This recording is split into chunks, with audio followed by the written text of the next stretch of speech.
Never a doubt. Tampa Bay 31 and your Dallas football Cowboys 29. Moral Victory Police in the house. Welcome to I got to get my day straight. Thursday night football action. Your Dallas Cowboys falling in the season opener. What a moral win. That is what it's all about. The one and the only Joshua, don't call him Harvard, Havard, with us in the house tonight. My name is JP Heath, the Texas Porch, Texas Talk with a touch of sports. You can comment below your thoughts on the game as we break it down here in just a moment. We talk Dak. We talk missing Zach Martin. We talk your Cowboys 9-8 record predictions. We will let you predict your 9-8 records as well, as long as they're 9-8, because that's what mine is. I thought, you know what? Let's predict it. As long as your record's 9-8, we can predict that. Joshua, don't call him Harvard. Havard is deep in the East Texas woods, joining us now. How are you, good man? Long time no see, all the way back to Monday. That seems like last week. I know. I'm great. I'm out here one with nature. I'm doing the Texas Porch from my porch, so it's all good. Yeah, it's been since Monday since I saw you. I made the trek down that way and got to see you. So I'm doing great. Like, low expectations for the game tonight, and they exceeded it. And so we'll break into that. That's why my moral victory town thing. I mean, this is a much better moral victory than the Pittsburgh game last year. Mm-hmm.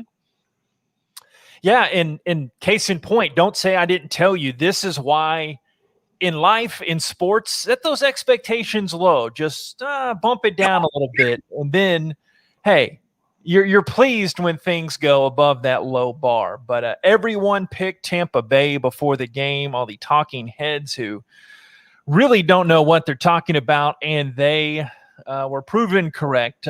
Comment below. Facebook, we're going on YouTube as well, and even on the Twitter as well. Josh, we are going worldwide. So here's what we do in first edition here of season 2 of the Texas Porch and the Cowboys Pods.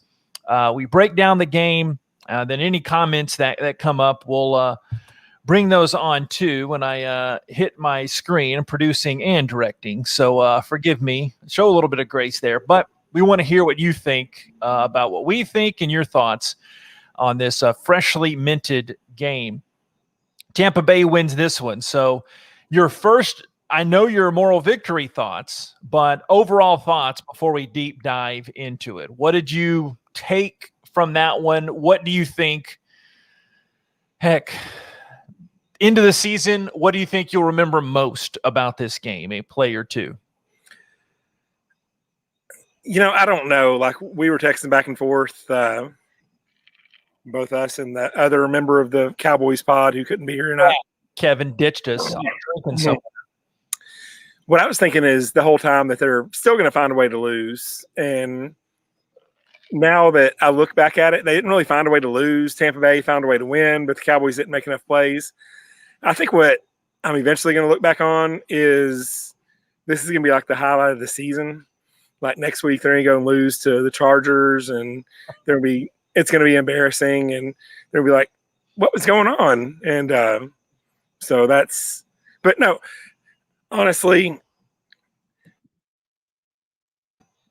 clear my throat there. I thought there was a lot of good things from the game tonight. Like, we'll go into them, but it wasn't a disaster in any sense. Like, I mean, I couldn't think of any ways that they were just an embarrassment, which is exceeding expectations when it comes to the Cowboys. On a show with a negative podcast host already out of the gates, Josh has already proven to be more negative than me. I am very positive about this one. I counted this as a loss when the schedule came out. I knew it would be a loss. Like we joked, I mean, it's real. I set that bar low to try to kind of ramp up in the season, but there I was looking away when Brady was heaving it deep there late, then eventually gets the field goal. You knew that, what was it, Gano? You knew he was going to hit that hit that field goal.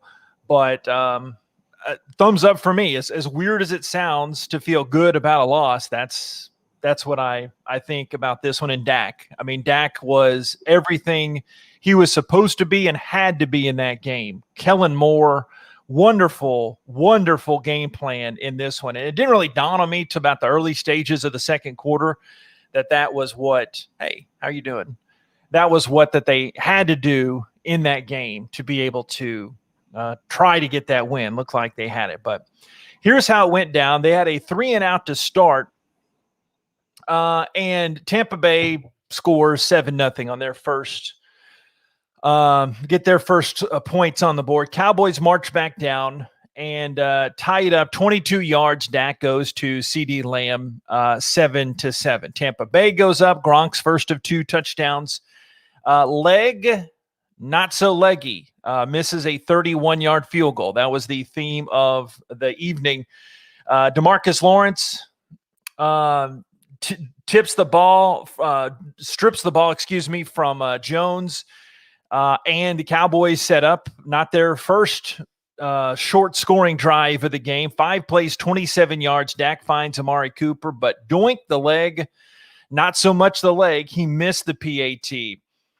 And Dak threw 2 touchdowns in that first half at Tampa Bay. He now has 133 combined rushing and passing touchdowns through his first 70 NFL games, the 5th quarterback in NFL history to accomplish that feat. Josh, it was apparent from the get-go. They knew, and case in point, really, Mike McCarthy thankfully getting away from the scheme of this and what we thought we'd see a lot last year, Kellen Moore. It didn't bother me that they weren't running so much. It was evident Zeke wasn't going to get out of the garage. And Dak, despite Greg Zuerlein, Dak had those 2 first half touchdown passes, and it was 14-14. What were you thinking early on in that game?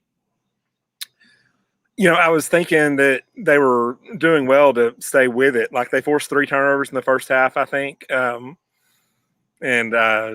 That was kind of necessary to stay with it. There was a couple of them that I thought they actually got after him, forced it, and there was one that really was kind of given to him.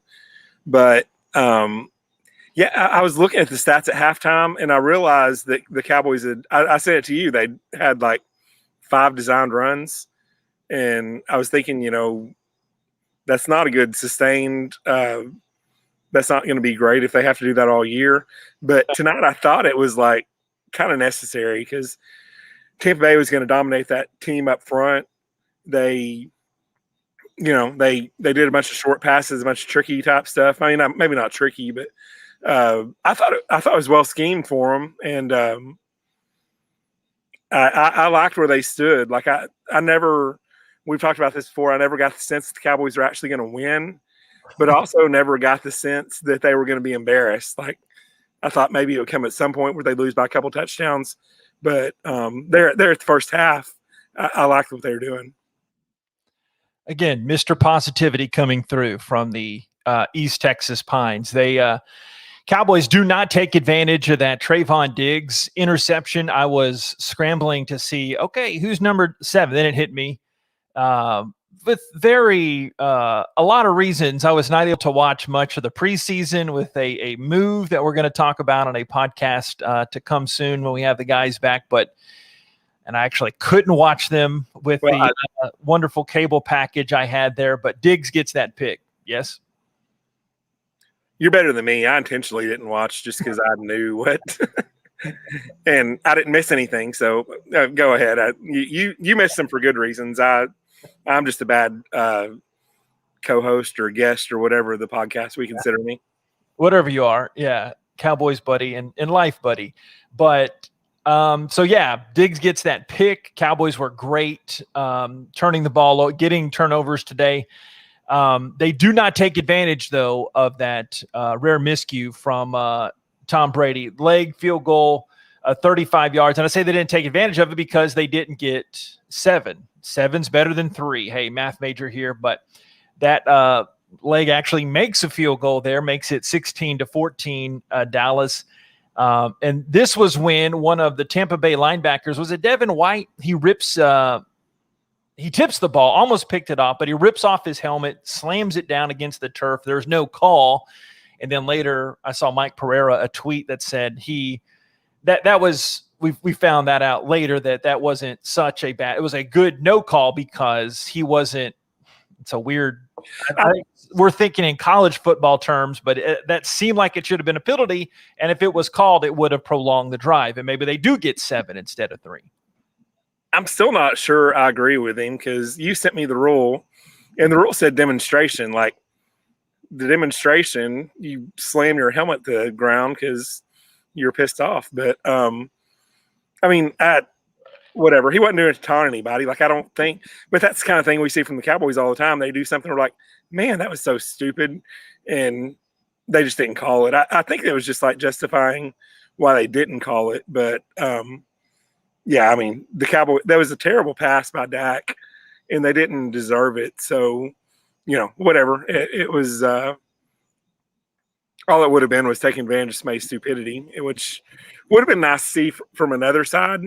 But it was, I didn't, there wasn't anything meant by it. It was just one of those things where you're mad at yourself and you do something. And so that's fine. They didn't call it.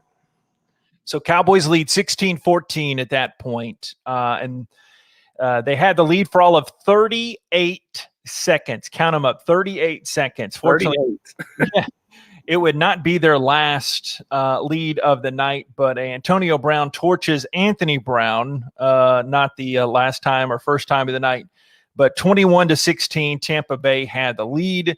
Then a few plays later, Dallas was scrambling. A lot were wondering why Mike McCarthy would do this and potentially give the ball to Tom Brady at midfield, which they did because it was a shank job special, which even the best NFL kickers, which their line sometimes is up there in that category.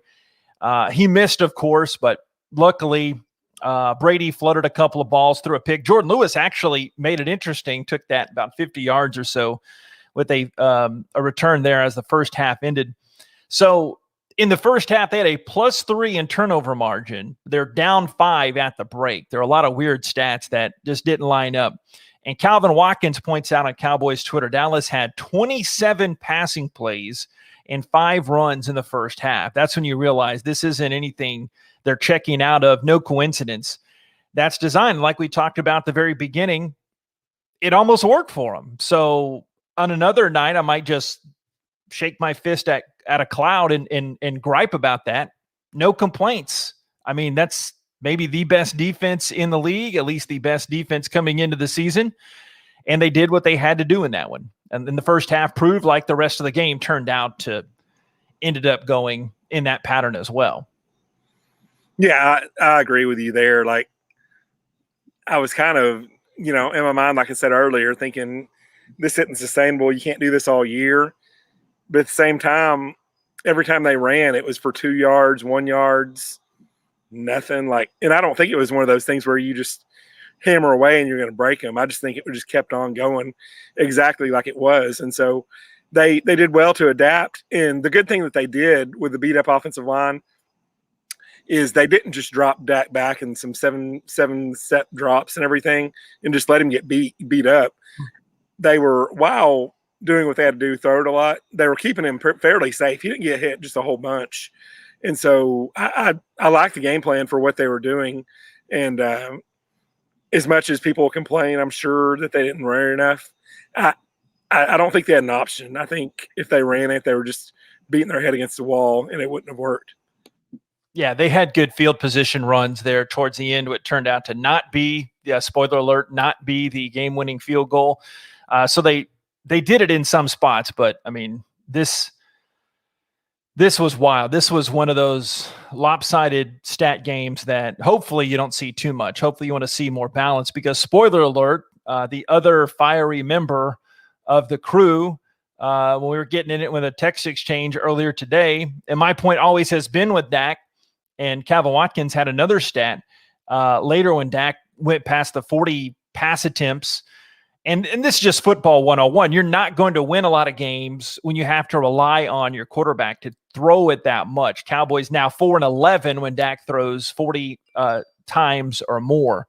So it's pretty logical because you're one-dimensional, and two, you're coming from behind most of the time too, which they weren't in this game, but it was a weird game. But in the second half, popcorn time went wild, broke out some unsweet tea, Josh, that I'm still finishing now. The Cowboys got the ball, but it was big boy, $40 million a year drive for Dak.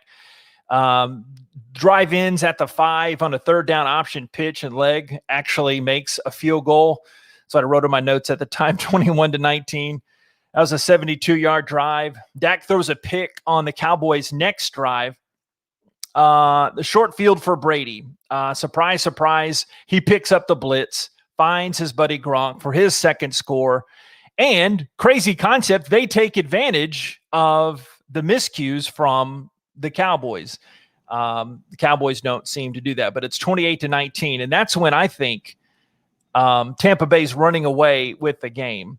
And that's eventually, Dallas proves otherwise, but at that point, that was a big response for Dallas when they get down 9. They got down a couple of scores, and they proved, like we've already said a couple of times, that they were there for the fight tonight. Yeah, they stuck with it. That was the pass over the middle to CeeDee Lamb that turned into an interception. Mm-hmm. I know Kevin said he should have caught it. I don't. I mean, it's a catch that your big money receiver. Well, I guess he's not big money yet, but you'd hope he'd make. But at the same time, I saw about 5 guys right there from the Bucs that were there to make a play, and when it bounced off, they were right there. And so, you kind of take what you get when you throw it that many times. Bad stuff's going to happen at some point. But yeah, the Buccaneers were there. They took advantage, and I was kind of the same boat as you. I didn't think they'd just totally run away, but I didn't think the Cowboys would for certain take the lead back. I thought if nothing else, they'd cut it to 5 or whatever, 5-6. And then, but they kept on fighting back. So the next drive, Dallas drives, and it hits me. I'm listening to the radio call. I'm that nerd. But Dak, I hadn't thought about it until Brad Sham brought it up, but Dak's not worrying about his ankle. It never occurred to me until Brad and Bay brought it up. I was like, yeah, this is a guy whose ankle was at 90 degrees the last time we saw him in a game. And last time we saw him in a game, and thank goodness he didn't play in the preseason. And if something like that, Kellen Moore scheme and Mike McCarthy game plan aside, can we not have any preseason games ever again, much less 4 of them? I know in the new collective bargaining, it's down with this new schedule. I should say it's down to 4, but Dak proved you don't really need the preseason 3 games, right? Yeah, 3 games. It was 4 for Dallas because they got the Hall of Fame game, but it's 3 in general. So 10-play, 75-yard drive, 33 seconds left in the third quarter. Tampa Bay lead was cut to 28-26 with a Cowboy score. Start of the fourth quarter, 3rd down and 10. Godwin drops a perfect throw from Brady. It looked like he looked for the ball. That was that one deep in the middle. He looked in the wrong spot. Not sure why. I know why. Okay, why? He's expecting it over his other shoulder, and Brady throws it over the wrong shoulder. I know this is nitpicking because neither of us could imagine making that throw in an empty stadium, but that's what it was. He was expecting it over this shoulder, and it went over the other shoulder. So yeah, that's why he dropped. It looks like a drop, but that's a really tough catch to make, but he was open. Yeah, and I guess splitting hairs there. I just assumed Brady doesn't make that mistake that was on Godwin, but it could be that too. But then they punt, and CeeDee Lamb fair catches it at the 5, and I don't understand that, and I don't like your star receivers being in that position anyway. Same with another 88 that you kind of knew, Dez. But anyway, it set up the show down to about 12 minutes left. Get word at that time Michael Gallup is out with an ankle injury. Drive barely last a minute, though. Pretty anticlimactic. Tampa Bay, though, a methodical drive. They chew time off the clock. And then Jordan Lewis comes up with that huge play of the game. It was probably the play of the game I wanted to bear his children right at that moment. DeMonte Casey really, guess I should bear his children too. He forced the fumble. Then he went under the blue tent for cognitive tests. So hopefully he's okay. But Jordan Lewis, a huge fumble recovery. So the Cowboys have it. 1st and 10, their own 10. It's an easy Tampa Bay win if Casey and Lewis don't team up on that play. But on that drive, they get a 30-yard play, 3rd and 11 to CeeDee Lamb. There was a holding penalty on 3rd and 6. That was a buzzkill. But then Cooper made that spinning move to get a few extra yards to set up Greg the leg. He had that extra leg on that one. 48-yard field goal attempt, and he splits it. And it was a 29-28 Dallas lead for a matter of moments. And you could kind of feel it coming. I mean, I don't know what the time would be, but some way Brady would find a way. But they did flash up that stat. I mean, it was only the 19th time in his, 23-year career that he'd been in that situation. But they get the game-winning field goal, and then the moral police come in with what we've been too used to over the years, getting those moral victories. But the path to 9-8 can't happen, Joshua Havard, until you get that first loss. That's the way I like to look at it tonight. Any overall thoughts as I rush through that as fast as I could? I mean, it sounds like I'm being negative the whole time, but that they were a lot better than I expected of any of the time. Like if they play that way all year, they're going to win a lot of games. Like, I mean, that's probably the best team in the league they played tonight. And on the road, they were right there. Like, I mean, Tampa Bay, they gave them too much time there at the end because I don't care what the stats say. How many people watching that game thought that Brady was not going to lead at least a field goal drive there? Like, I don't know what the stats say, but in my head, I knew he was going to lead the drive. But at the same time, they put themselves in position. If Brady makes one mess up or if a receiver fumbles, then the game's over and they win it. And so on the road against really, really good teams, you live with it. Like when it gets to playoffs, you can't live with that. But in the moral victory police kind of thing, I think you take your positives from it. And I think it's a great thing if they go and win next week, go play really well next week. I've just seen this team so many times that I'm worried that in the middle of the first quarter, it's going to be 17-0. They're down, and we're going to be like, yeah, that was all just smoke and mirrors last week. Here's the deal, though. Another big lesson we should take from this. I didn't mention this in the early thoughts, but it's kind of obvious. Even though they give up in the 30s, the defense was so much better in that game. I mean, the turnovers, but I mean, Tampa Bay, like you said earlier, Tampa Bay is known for its defense, but the joke, it was a joke last year. Their defense could not line up in the right spot. It was just a walking mess. They flipped schemes to the 3-4 from the 4-3. Now they're back to the 4-3. And Dan Quinn, I mean, he's not Seattle Seahawks Dan Quinn, but if we could have pretty good Atlanta Falcons defense, Dan Quinn, yeah, I know he wasn't the coordinator, but he's been a defensive kind of mindset head coach. Defense is going to be better. And I don't think anyone would argue that was the number one improvement folks had to see coming into this season. And for 1/17 of the year, they've seen that tonight. They saw that defense is going to be better. The schedule will level off. They'll get that last place in the division schedule eventually. And I can't wait to see Micah Parsons. I can't wait to see more of the linebacker. They shuffled the linebackers a lot. I can't wait to see less of Jalen Smith. I think less of Jalen Smith is a good Jalen Smith. I think they still need to get better on the defensive line. Secondary outside of Anthony Brown had a pretty good night tonight. But anyway, yeah, defense much better. And I think that was the offense keeping the ball so much made the defense look a lot better. Kind of a college mindset that we talk about a lot. Don't expose your weakness. They did a good job of not exposing their big weakness of the defense tonight. I agree with you. I mean, giving up 31 points, it's hard to sit here and say, yeah, that's lights out. It's not lights out, but it's kind of what they need because they put their money into the offense. And so the offense has got to go out there and score 30-ish points a night. And if you're playing teams that don't have Tom Brady on it, you hold them to 24 or 21 or something like that. Mm-hmm. And I think that's what they need throughout the year.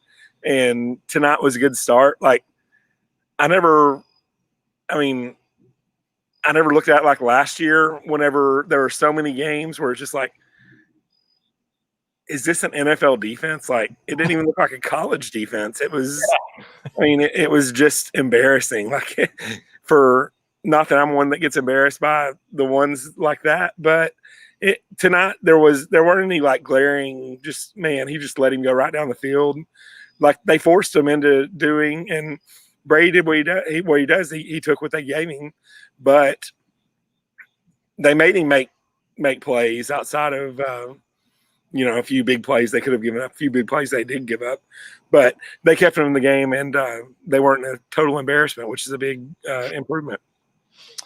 That's going to make the podcast highlight. They weren't a total embarrassment, and they overreached on our low expectations. They were 9 of 17 on third downs tonight, and that defense that I was just praising, Josh did it too. That defense gave up 379 passing yards and total yards.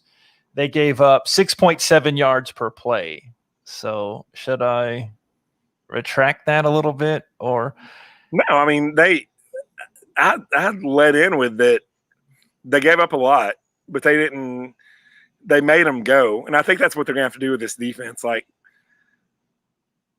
I don't think I'm bashing them by saying they're not just going to go out there and be the 85 Bears, the Seahawks from a few years ago. Mm-hmm. They've got to make people make plays, and I think the offense can be good enough to beat some teams when they do that. All right. We'll take any questions. You got to, if any comments, really, questions. So if anybody out there has any, but no Zach Martin tonight. He's expected to come back. It was really confusing during the week. You would think your owner and your GM would kind of be lockstep into what's going on the team, but that's another podcast for another day. People know my thoughts on that. They'll never win another title with Jerry as the owner. So there's a bomb for you, but that's probably not going out on too much of a sports cliff there. But anyway, no Zach Martin. Hopefully he comes back. But Tyron Smith had a good game. I mean, Connor Williams had that early penalty. I didn't think the line played bad at all, but I think a lot of that is the line was made to look better because of Kellen Moore's game plan and Dak's ability to execute that game plan, getting the ball out a lot faster. So, Josh, now is the time as we come back in our last 2 minutes or so of the show. Would you care to make your 9-8 prediction now for the Dallas, going to my FM DJ voice, your 9-8 prediction or whatever? Well, I heard the stat tonight that this is the last playoff team they play until week 11. Okay. I missed that. Okay. Well, I was watching the TV broadcast. You're listening to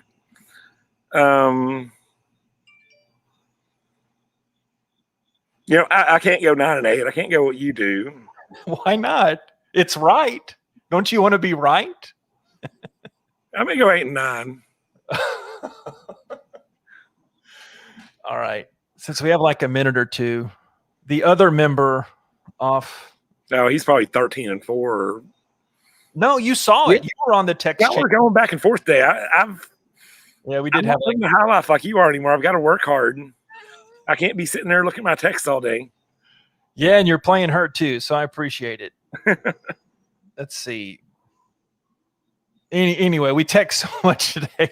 I didn't text Kevin in like 3 weeks. I felt bad. And then now I was like, hey, you want to do a podcast tonight? He's like, yeah, sure. Then he doesn't show up. He had a reason, though. Anyway, Kevin predicted 15-2. I know. It's ridiculous. So, was that a real prediction?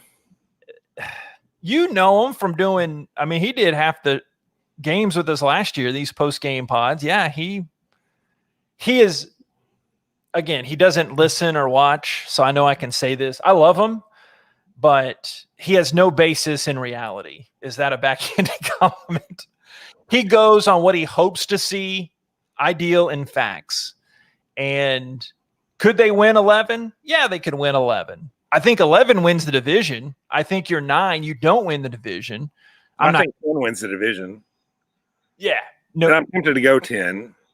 So you said 10 does or 11 does? I think 10 does. I think 9 might. I mean, that's maybe not, but is Washington. I mean, they're the team.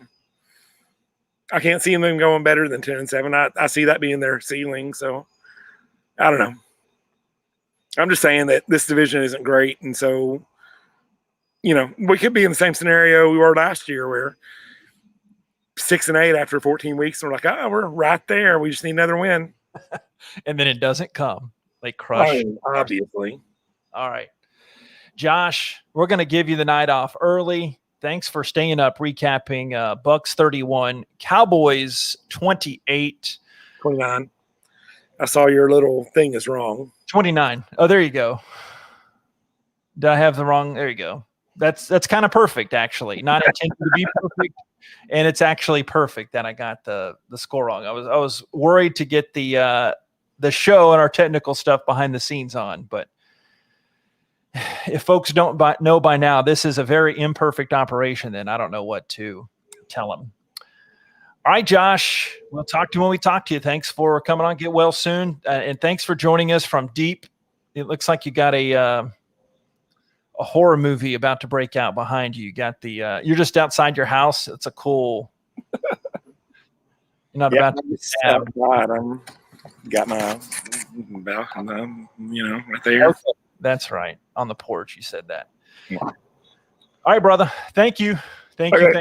Appreciate that. That's Josh Havard. I'm JP Heath. Appreciate y'all for tuning in every week after our Dallas Cowboys on that road to 9-8. You can catch our post-game pods right here. Facebook, YouTube, heck, even tried that Periscope on tonight.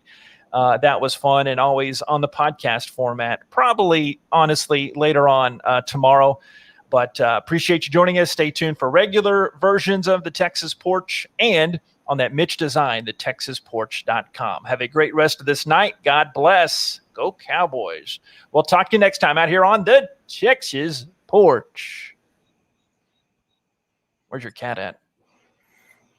Inside, I hope.